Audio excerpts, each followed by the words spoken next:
ராட்சசன்டா நீ வெறி புடிச்ச பேய். ஹே ஹாய் கைஸ், எல்லாரும் இருக்கீங்களா? எல்லாரும் நடப்பீங்கன்னு நினைக்கிறேன். ஸோ இந்த வீடியோவில் நம்ம இதை பற்றி பார்க்க போகிறோம்னா 2024 வந்த வெறித்தனமான ஆக்ஷன் மூவிஸ் தான் இந்த வீடியோவில் நம்ம பார்க்க போகிறோம். ஸோ லிஸ்ட்டு சொல்லியிருக்க எல்லா மூவிஸுமே பார்த்தீங்கன்னா படத்தில் ஆக்ஷன் சீன்ஸில் படம் ஃபுல்லாகவே ஆக்ஷன் மட்டும்தான். சும்மா ரத்தம் சொட்ட சொட்ட ஆக்ஷன் சீன்ஸுங்கிறது பீக்கில் இருக்க போகுது. ஸோ இது இல்லாமல் நீங்கள் ஏதோ வேற மூவிஸ் பார்த்துருந்தா கூட அதை அப்படியே கொஞ்சம் கமெண்ட் பண்ணி விட்டுருங்க. அப்புறம் என்னப்பா இப்போ வீடியோ ஆரம்பிச்சு விட்டுறலாம். நம்ம லிஸ்ட்ல 5th பிளேஸ்ல தி பீ கீப்பர் 2024 வந்த ஆக்ஷன் த்ரில்லரான மூவி வித் IMDb 6.3 ரேட்டிங் கொடுத்திருக்காங்க. சோ இந்த மூவில பார்த்தா நம்ம ஜேசன் ஸ்டேத்தம் தான் ஹீரோ ப்ளே பண்ணிருக்காரு. சோ தலைவனை பத்தி சொல்லவே தேவையில்ல. தலைவன் நடிச்ச எல்லா படத்துலயுமே ஆக்ஷன்ங்கிறது வெறித்தனமா இருக்கும். அதே ஆக்ஷன் பிக் தான் இந்த படமும். சரி ஓகே, இந்த மூவியோட ஸ்டோரி என்னன்னு பாத்தீங்கன்னா நம்ம ஜேசன் ஸ்டேத்தம் பாத்தீங்கன்னா ஒரு ரிட்டையர் ஸ்கூல் டீச்சருக்கு பீ கீப்பரா ஒர்க் பண்ணிட்டு இருக்காரு. அதே சமயம் அந்த ரிட்டையர் டீச்சர் பாத்தீங்கன்னா தற்கொலை பண்ணிட்டு இறந்து போயிடுறாங்க. சோ இதுக்கப்புறம் நம்ம ஜேசன் ஸ்டேத்தம் அவங்க தற்கொலைக்கான காரணத்தை கண்டுபிடிச்சு அவங்க தற்கொலைக்கு காரணமா இருந்தவங்கள நம்ம ஜேசன் ஸ்டேத்தம் ரிவெஞ்ச் எடுக்க போறாரு. சோ இதுக்கப்புறம் நம்ம ஹீரோ அவங்கள பழி வாங்கினாங்களா இல்லையா, அதே சமயம் நம்ம ஹீரோவோட பேக் ஸ்டோரி என்ன அப்படிங்கிற மாதிரி ஒரு ஃபுல் அண்ட் ஃபுல் ஆக்ஷன் பீக்ல மூவி ஃபுல்லாவே கொண்டு போயிருந்தாங்க. கண்டிப்பா ஆக்ஷனை மட்டும் ஃபேவரட்டா பாக்குறவங்களுக்கு இந்த படம் டெஃபினட்டா பிடிக்கும். அதே சமயம் படத்துல ஒரு ஆக்ஷன் சீன்ஸ் ஆகட்டும் செம மாசான கிரியேட் பண்ணிருந்தாங்கன்னு சொல்லலாம். நம்ம லிஸ்ட்ல 4th பிளேஸ்ல Bad Boys Ride or Die 2024 வந்த ஆக்ஷன் காமெடியான மூவி. இந்த IMDb 6.5 ரேட்டிங் கொடுத்திருக்காங்க. சோ பேட் பாய்ஸ் சீரிஸ் மூவிஸ்ல இந்த படம் 4th பார்ட்டா வந்திருக்கு. சோ போன பார்ட் பாத்தீங்கன்னா நம்ம மைக்கு மார்க்கஸோட கேப்டன் இறந்திருப்பாரு. இந்த பார்ட்ல பாத்தீங்கன்னா அவருக்கும் ட்ரக் டீலுக்கும் சம்பந்தம் இருக்கு. சோ கேப்டன் தான் ஃபுல் அண்ட் ஃபுல் ஹெல்ப்பரா இருந்தாருன்னு சொல்லிட்டு பழி போடுறாங்க. இதுக்கெல்லாம் காரணம் யாரு இதெல்லாம் பண்றாங்க அப்படிங்கறது கண்டுபிடிக்கிறதுக்கோசரம் நம்ம 2 ஹீரோஸ் களம் இறங்குறாங்க. இவங்க 2 பேரும் ஒன்னு சேர்ந்தாலே காமெடி பேக்குங்கிறது பீக்ல இருக்கும். அதான் ஸ்டோரி கொஞ்சம் சிம்பிள் என்ன இருந்தாலுமே காமெடி ஆக்ஷன் சீன்ஸ்ங்கிறத தெரிக்க விட்டுருக்காங்க. இந்த இடத்துல ஆக்ஷன் சீன்ஸ் ஒர்க் அவுட் ஆயிருக்கு.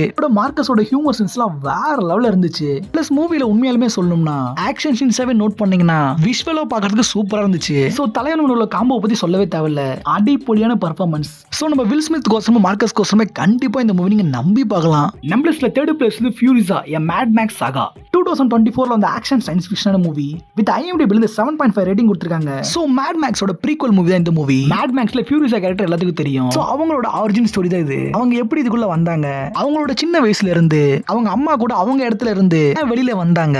சோ இதுக்கு அப்புறமேட்டு குறிப்பிட்ட ஸ்டேஜுக்கு அப்புறம் ஃபியூரிஸா தன்னோட இடத்துக்கு போகணும்னு நினைக்கிறாங்க. அதுக்கோசரம் அவங்க என்னெல்லாம் ட்ரை பண்றாங்க. இதுக்கு நடுவுல ஆக்ஷன் பேக் ஆகட்டும் ஸ்டோரி அண்ட் ஸ்கிரீன் பிளே ஆகட்டும் உண்மையாலுமே சூப்பரா பண்ணிருந்தாங்கன்னு சொல்லலாம். கண்டிப்பா ஃபர்ஸ்ட் பார்ட்ட பார்க்கணும் கூட தேவையில்ல, சோலோவா கூட இந்த மூவியை பார்க்கலாம். இன்னொன்னு படத்தோட ஸ்டார்டிங்ல இருந்து எண்டிங் வரையும் விஷுவலாவே செம சூப்பரா இருந்துச்சு. ஸ்டார்டிங் அந்த பைக் சேசிங் சீன்ஸ் ஆகட்டும் இந்த மிடில் ஆக்ஷன்ஸ் ஆகட்டும் டாப் பீக்ல மூவி கொண்டு போயிருந்தாங்கன்னு சொல்லலாம். அதே சமயம் நம்ம ஹீரோனோட பெர்ஃபார்மன்ஸ் ஆகட்டும் கிறிஸ் ஆமன்ஸோட பெர்ஃபார்மன்ஸ் ஆகட்டும் செம சூப்பரா பண்ணிருந்தாங்க. கண்டிப்பா இந்த மூவி நீங்க ஆக்ஷனுக்கோசரமும் விஷுவல் சீன்ஸ்க்கோசரமும் நம்பி பார்க்கலாம். நம்ம லிஸ்ட்ல 2nd பிளேஸ்ல தி கில் 2024 வந்த ஆக்ஷன் த்ரில்லரான மூவி வித் IMDb 7.6 ரேட்டிங் கொடுத்திருக்காங்க. சோ இது ஒரு பாலிவுட் மூவி தான். இருந்தாலும் இந்த படத்துல ஒரு ஆக்ஷன் சீன்ஸ் ஒரு ஸ்டன்னிங் மைண்ட் ப்ளோவிங் பீக்ல இருக்கும். அதுக்கோசரமே இந்த லிஸ்ட்ல நான் ஆட் பண்ணிருக்கேன். சோ இந்த படத்தை நிறைய பேர் பார்த்திருக்க வாய்ப்பு இருக்கு. சரி ஓகே, மூவியோட ஸ்டோரி என்னன்னு பாத்தீங்கன்னா நம்ம ஹீரோ பாத்தீங்கன்னா ஒரு கமாண்டவா இருக்காரு. அதே சமயம் ஒரு லவர் கூட ஒன்னு சேரலாம்னு பார்த்தா நம்ம ஹீரோனோட அப்பா பெரிய பிசினஸ் மேனா இருப்பாரு. அவங்க 2 பேரும் சேர்றதுங்கிறது முடியாத காரியமா இருக்கு. அப்ப இதுக்கப்புறமேட்டு அவங்க டெல்லி போற ட்ரெயின்ல நம்ம ஹீரோயின் போயிட்டு இருக்காங்க. நம்ம ஹீரோவும் அதே ட்ரெயின்ல வராரு. இதுக்கப்புறமேட்டு அவங்க 2 பேரும் சேர்ந்து வாழ நினைக்கிறாங்க. ஆனா அப்பதான் அந்த ட்ரெயின்ல கொள்ளடிக்கிறதுக்கோசம் ஒரு 40 பேர் அந்த ட்ரெயின்ல இறங்குறானுங்க. அந்த 40 பேருமே பாத்தீங்கன்னா ஒரு காட்டு மிரண்டியா இருப்பானுங்க. சோ இதுக்கப்புறம் நம்ம ஹீரோவும் இன்னொரு கமாண்டவும் அவங்களை தடுத்து நிறுத்தலாங்கிற போற பட்சத்துக்கு அந்த ட்ரெயின்ல என்ன அதகலம் ஆகுது. ஒரு செட் ஆஃப் பீரியடுக்கு அப்புறம் நம்ம ஹீரோ அந்த 40 பேர்த்து என்ன வழி பண்றாரு. ரத்தம் தெறிக்க தெறிக்க ஒருத்தரையும் ட்ரெயின்ல வச்சு வேற லெவல்ல முடிச்சிருப்பாரு. அதே சமயம் படத்தோட வில்லனை பத்தி சொல்லி ஆகணும். ஒரு செம்ம கிரேசி வில்லனோட பெர்ஃபார்மன்ஸ் பண்ணிருப்பாரு. டோட்டலாவே படத்தை பத்தி சொல்லணும்னா படத்துல ஆக்ஷன் இல்ல, படம் ஃபுல்லாவே ஆக்ஷன் தான். சும்மா ஆக்ஷன் சீன்ஸ் தெறிக்க விட்டுருப்பாங்க. கண்டிப்பா இந்த மூவி மிஸ் பண்ணாம பாத்துன்னு சொல்லுவோம். அது தமிழ் டப்லயே இருக்கு. நம்ம லிஸ்ட்ல 1st பிளேஸ்ல மங்கி மேன் 2024 வந்த ஆக்ஷன் த்ரில்லரான மூவி வித் IMDb 6.8 ரேட்டிங் கொடுத்திருக்காங்க. சோ ஜான் விக்கோட ஒரு இந்தியன் வெர்ஷனை பார்க்கணும்னு நினைச்சீங்கன்னா டெஃபினட்டா இந்த படத்தை நீங்க நம்பி பார்க்கலாம். ஒரு சில காரணங்களால இந்தியால பேன் பண்ணிட்டாங்க. இருந்தாலும் ஆஸ் ஆக்ஷன் ஃபேனா இந்த படத்தை நம்ம எப்படி மிஸ் பண்ண முடியும். நம்ம தேவ் பட்டேல் இதுல ஹீரோ ப்ளே பண்ணிருக்காரு. அதே சமயம் இந்த படத்தோட டெபியூ டைரக்டரும் அவரே தான். மொத படத்துல தான் ஒரு ஆக்ஷன் கிங்ங்கிறது நிரூபிச்சிருக்காரு. சோ ஸ்டோரிங்கிறது பார்த்தீங்கன்னா சிம்பிளான லைன் தான். சோ தான் அம்மா கோசரம் பழி வாங்க நினைக்கிற நம்ம ஹீரோ. சோ இதுக்கப்புறம் நம்ம ஹீரோ அந்த ரிவெஞ்ச் எதுக்கோசரம் எடுக்கிறாரு. தொடவே முடியாத ஒரு உச்சத்துல இருக்க இருக்க வில்லன். சாதாரண ஒரு பையனா இருக்க நம்ம ஹீரோ அவனை எப்படி ரத்தம் தெறிக்க தெறிக்க பழி வாங்குறாரு.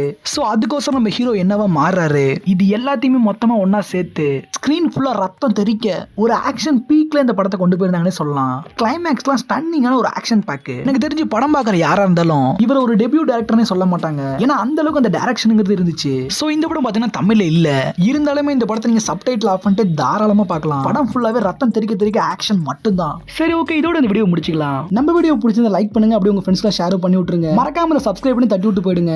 அடுத்து ஒரு சூப்பரான வீடியோட வந்து பார்க்குறேன். டாடா பை பை.